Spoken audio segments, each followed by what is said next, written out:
língua crioula não tem gramática? São ágrafos. Não tem uma sistematização gramatical? Como a gente concebe as regras, uma gramática Porque não tem ninguém para normativa. estudar lá isso, para fazer isso? É porque historicamente ela não se constituiu dessa forma, né? Então, é uma cultura muito oral, mas, por exemplo, escrever em pepé, que é uma língua, escrever em fula, a gente não reconhece, não há materiais produzidos de forma escrita em muitas dessas línguas. Agora, no caso do crioulo, existem muitos materiais formativos, né? Por exemplo, uma publicação Saber para Salvar. Da forma como é a cultura oral, tem o material. Mas o que hoje interessa em muitos desses países é exatamente processos formativos nas línguas segundas como um processo de inserção desses países num circuito mais internacional. Agora, se a gente for, acho que nem 20%, por exemplo, da população moçambicana fala português, mas é uma língua oficial no país. Então, a língua, ela também é um fator de exclusão muito acentuado nesses países. Eu queria saber assim, se essas universidades são tão recentes, quem são os professores dessas? Eles vêm da onde? Acho que já que a linha agora se organiza com a pergunta da Irlanda, a Zaré já tem mais uma também. Acho que alguém levantou um monte. Mais alguém lá atrás? Então, vou sentar aqui. Então, Nazaré, pode colocar a sua já. Bom, eu tenho assim, algumas curiosidades. Por exemplo, estabelecendo essa relação das línguas com o Brasil mesmo.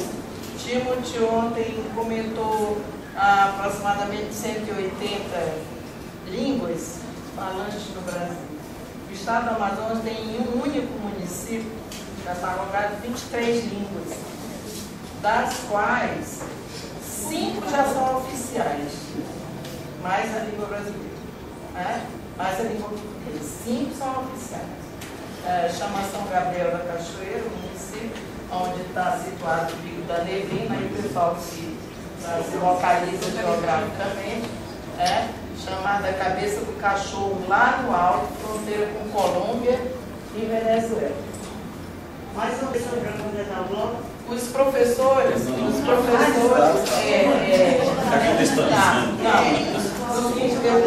estou só me situando. Nós estamos vivendo no Amazonas um problema um pouco complicado. Nós estamos recebendo milhares de haitianos. Milhares. Eu estou dizendo milhares porque já são cerca de 3 mil. Em questão de menos de 2 anos. Menos de 2 anos. Eles têm a língua oficial francesa, mas nem todos falam o francês, compreendem assim, ou escrevem. Eles falam o crioulo. Todos. Geral. Isso é um problema nosso aqui no Brasil, aqui presente nesse momento com os refugiados do Haiti. E aí é um desafio também, acredito eu, para a educação brasileira nesse momento. E para nós que estamos lá, que não tivemos esse contato, nem temos o domínio disso, uma preocupação nossa. Em Angola, eu soube que, você também comentou, os professores, os mesmos professores, perguntou um pouco a participação da Irlanda, que trabalham no ensino médio, vamos dizer assim, ou equivalente, também são professores na universidade, candidatos de uma habilidade específica, né? E que tem salas com 150, 200 alunos, tipo conferências. São relatos de professores angolanos com quem eu tenho tido um contato, também um pouco acadêmico, de pouco tempo também. Então, são realidades que a gente também vivencia aqui na nossa língua e que nós temos já no Brasil, cartilhas, gramáticas, Só em São Gabriel tem 17 livros com tradução, com gramática, ou com isso das línguas de lá. Não é?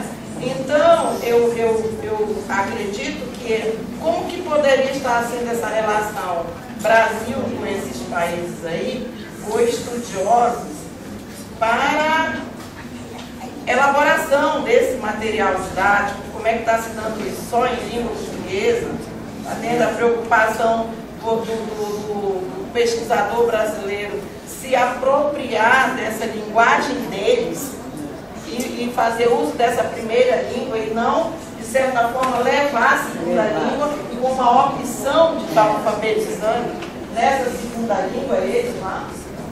Entendeu? Então é complicado. Eu não sei se eu me sentiria à vontade.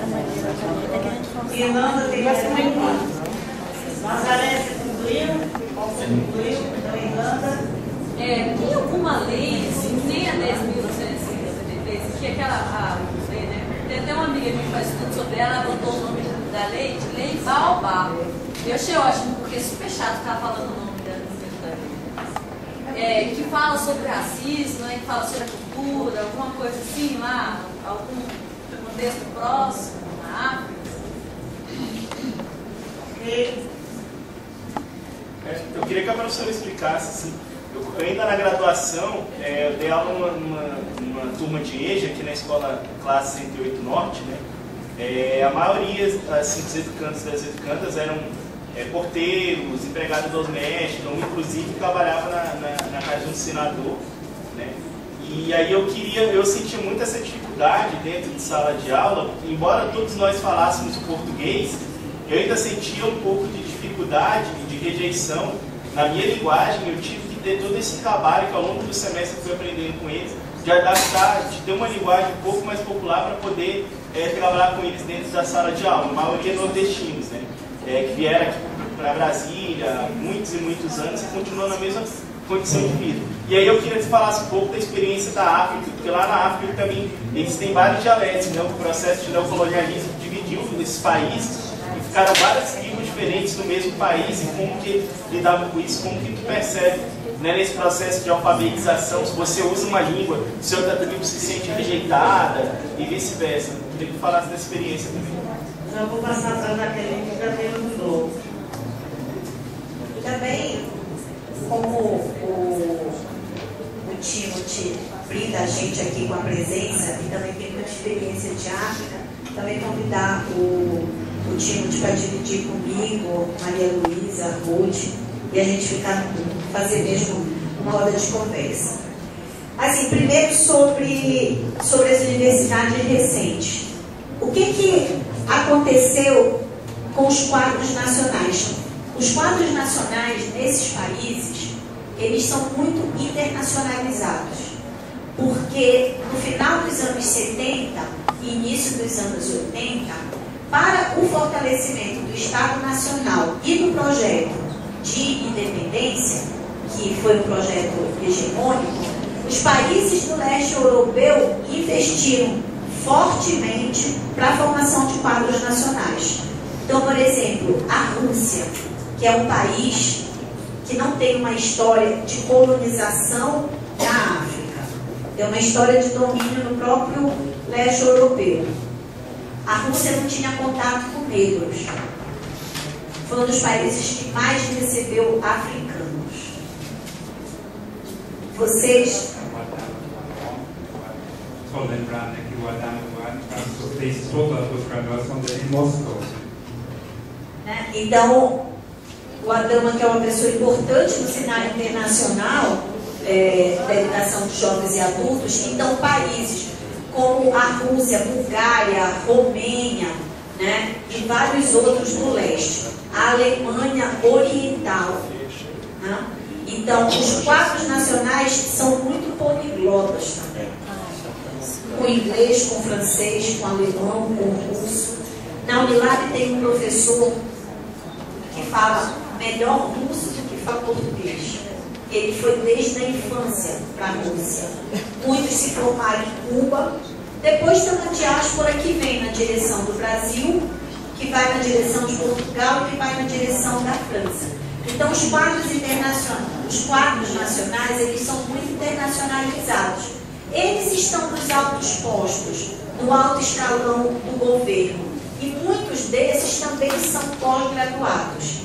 Então, quem são os professores dessas universidades? Eu falei dos países pequenos, mas Angola tem mais de 10 universidades.